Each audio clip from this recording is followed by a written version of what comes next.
आओ खाना लाओ।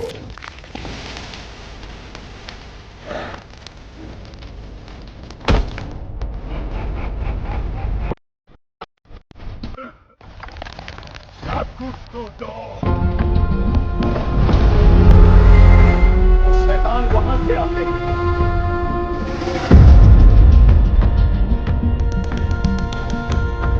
ये नहीं चढ़ा जा रहा।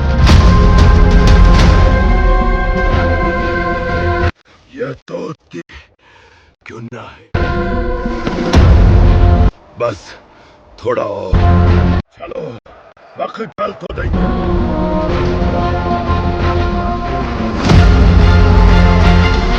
ये कैसे जुट गई? अल्लाह, कल हम इसे तोड़ देंगे।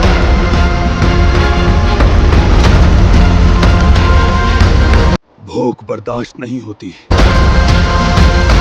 और पानी लाओ।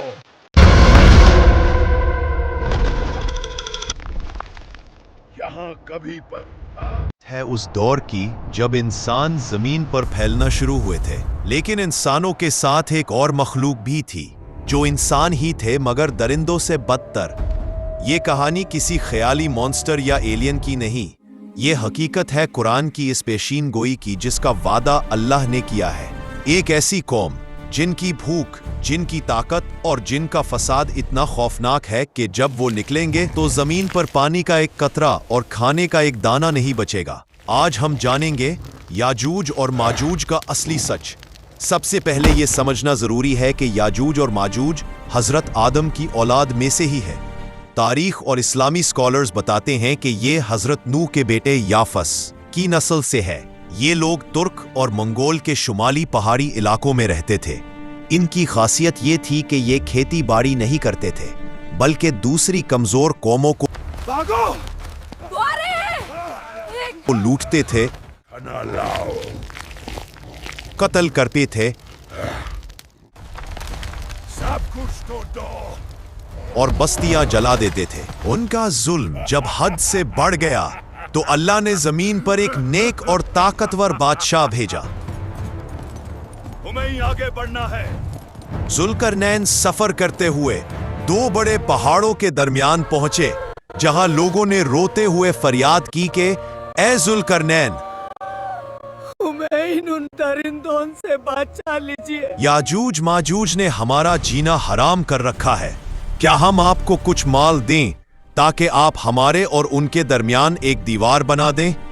जुल्करनैन ने कहा, तुम बस अपनी ताकत से मेरी मदद करो। जो ताकत मेरे रब ने मुझे दी है वो तुम्हारे पैसों से बेहतर है। मैं तुम्हारी मदद करूंगा। तुम बस मेहनत से मेरी मदद करो। ये कोई मामूली पत्थर की दीवार नहीं थी। इसे उठाओ, जल्दी करो। लगाओ। जुल्करनैन ने इंजीनियरिंग का ऐसा शाहकार बनाया जो उस वक्त नामुमकिन लगता था। उन्होंने लोहे की बड़ी बड़ी सिलें जमा की और जब पहाड़ों के दरमियान जगह भर गई, आग और तेज करो। तो हुक्म दिया कि आग दकाओ। जब लोहा आग जैसा सुर्ख हो गया तो उस पर पगला हुआ तांबा डलवाया गया। साइंस भी मानती है कि लोहे और तांबे का ये मिक्सचर इतना सख्त होता है कि उसे तोड़ना लगभग नामुमकिन है। ये मेरे रब की रहमत है।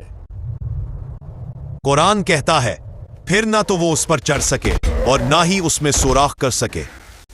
ये तो क्यों ना है। लेकिन क्या वो रुक गए? नहीं।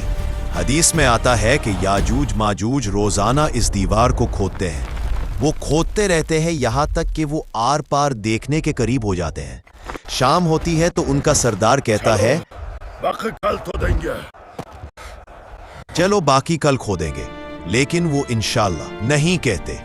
जब वो अगले दिन आते हैं तो अल्लाह के हुक्म से वो दीवार पहले से ज्यादा मजबूत हो चुकी होती है। ये सिलसिला सदियों से चल रहा है। ये कैसे जुट गई?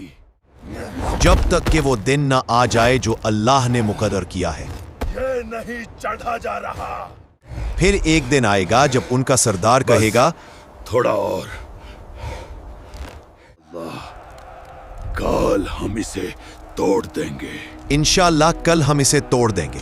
और अगले दिन वो दीवार टूट जाएगी। खत्म कर दो। वो पहाड़ों से ऐसे उतरेंगे जैसे सैलाब अमर आया हो। जब उनका पहला लश्कर बहेरा तबरिया लेक टाइबेरियस से गुजरेगा तो सारा पानी पी जाएगा। और पानी लाओ। और जब आखिरी हिस्सा वहां पहुंचेगा तो कहेगा, शायद यहां कभी पानी हुआ करता था। यहाँ कभी पानी था? इंसान अपने कलों में छुप जाएंगे, भूख बर्दाश्त नहीं मगर होती। कोई महफूज नहीं रहेगा।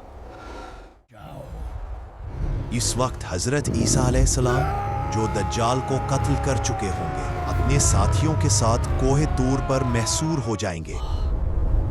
हमारी मदद फरमा। भूख का ये आलम होगा कि एक बैल का सर 100 दीनार से बेहतर लगेगा। मन वालों को भी मार देंगे। याजूज माजूज गुरूर में आसमान की तरफ तीर चलाएंगे और अल्लाह आजमाइश के लिए उन तीरों को खून लगाकर वापस भेजेगा। तब हजरत ईसा और उनके साथी गड़गड़ाकर दुआ करेंगे। अल्लाह उनकी गर्दनों में एक कीड़ा नख्फ पैदा करेगा और सुबह होते ही वो सब के सब ऐसे मर जाएंगे जैसे एक जान। जमीन उनकी लाशों और बदबू से भर चुकी होगी। अल्लाह की मदद आ गई। फिर अल्लाह ऐसे परिंदे भेजेगा जिनकी गर्दनें बख्ती ऊंटों जैसी लंबी होंगी। वो उन लाशों को उठाकर फेंक देंगे। इसके बाद एक ऐसी बारिश होगी जो हर घर और खेमे को धो डालेगी और जमीन शीशे की तरह साफ और पाक हो जाएगी। दीवार आज भी खड़ी है और वक्त तेजी से इस लम्हे की तरफ बढ़ रहा है। सवाल यह है कि हम इस दिन के लिए तैयार हैं, क्योंकि अल्लाह का वादा सच्चा है। अल्लाह का वादा सच्चा है।